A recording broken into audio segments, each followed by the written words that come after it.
Meron tayong mga katiyats na nakadiskubre sa may baybayin nitong parang atabay.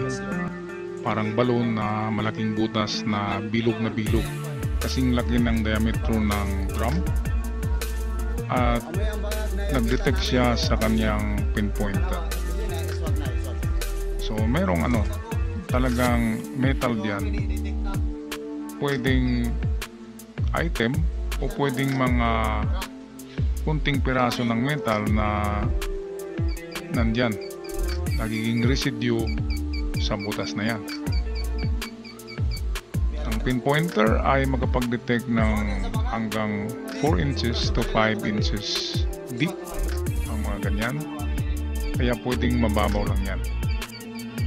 Kaya ano pang hinihintay natin mga katiyats? Pwede niyong silisilin yan, hukayin, para malaman kung ano talagang klaseng metal ang nag-detect sa inyong pinpointer. Good luck and God bless sa inyong lahat yan.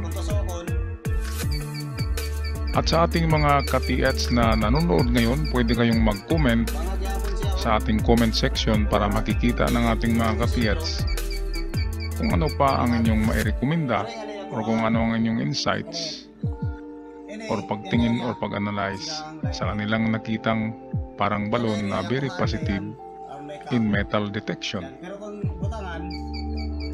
Hanggang sa muli, huwag kalimutan mag-subscribe sa ating channel. Paalam! Pero kung